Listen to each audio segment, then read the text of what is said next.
So my name is Cindy Zeff, and my topic is women's pleasure, and I'm going to be discussing sex education and how sex education and how sex is taught within schools should be reevaluated, and various topics such as pleasure, consent, and safe sex should be prioritized with the curriculum for sex education in schools, rather than just talking about reproductive organs, abstinence, and anatomy. In my own sex ed experience, I remember as a kid, it was about maybe late elementary school, middle school. It was boys in room, girls in room. As girls, we talked about periods, and we talked about our own reproductive organs and how babies are made, and just to practice abstinence, nothing beyond that topic. Same with the boys, you kind of stick to your own reproductive organs, don't learn about anyone else's, and just the very minimal parts of sex. Nothing about pleasuring yourself or someone else and how to do that safely. Nothing about any possible concerns or questions. It was very just linear and honestly not helpful. I cannot tell you one thing I learned from that class. I kind of just, what I have learned so far throughout my life has just been, through word of mouth and whatnot. So that sex education class taught me nothing, and I presume many other people have not learned much from their sex education class. So that just proves that it wasn't very impactful for your life. So I do think that sex education should be reevaluated to be more prioritized for not only talking about, of course, how babies are made, what sex is, but how it can be a pleasurable experience and how to do that safely and with consent.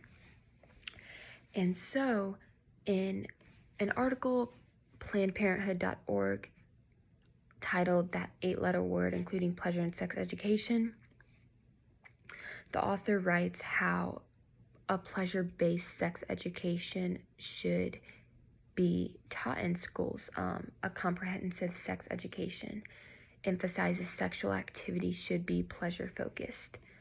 It normalizes the article says that it normalizes the idea of giving and receiving pleasure, not just in a sexual activity, but in relationships as a whole. When sex education is pleasure-based, students develop healthier relationships, both with themselves and their partner, increasing their overall life satisfaction and happiness. And when most schools offer this pleasure-focused sex education instead of prioritizing and inflicting a lot of talk behind abstinence and just anatomy, kind of just teaching about one another's anatomy and, the who, what, when, where, why. Sex education classes teach and inform students how to protect their own bodies, how to be safe with other people, and how to engage in sexual activity properly in the most comfortable environment and the most comfortable way for yourself. And yes, while most schools and educators are informing about sex, that is what sex education is, you are informing about sex, the schools are not necessarily doing it in the most positive light. Educators in schools are sometimes possibly shaming, discouraging, guilt-tripping by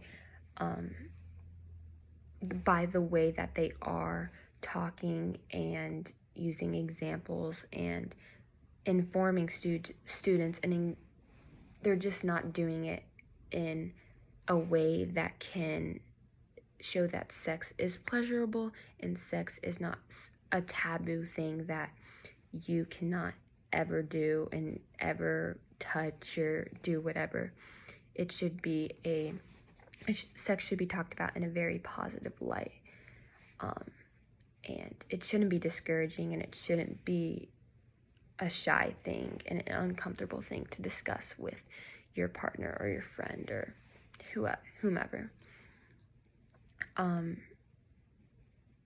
a sex-positive sex education stresses consent and pleasure instead of scaring students away from the sexual activity with shame and then the exaggerated statistics. Sex-positive education arms students with knowledge of how to have healthy, safe, and fun sex life. And this can also go into healthy communication, consent, birth control, protection, and whatnot. And just overall relationship, trust, respect, and being comfortable to ask questions and to tell people what you like and don't like. And then another article, Why Are People Not Talking About Women's Pleasure in Sex Education, by Ruby Scrimberds. She writes, addressing the gap between male and female pleasure starts with shifting social attitudes from an early age. Better sex education in schools may be the answer, with the potential to be a place for the changing and reshaping of our attitudes to promote gender equality in sex. If we want change, we need to start with the generation behind us, younger generations, and how those educators are informing them and teaching them and combating those misconceptions and teaching them that sex shouldn't be a taboo topic and should be normalized within, all people to talk about it, because it is normal and people should not be afraid to talk about it, especially pleasure. And according to a TED Talk, Let's Talk About Sex, The Reality of the Sexual Pleasure Disparity, by Grace Wetzel, she talks about a survey that over 50% of women have reported to have faked an orgasm before, and that is the majority of women.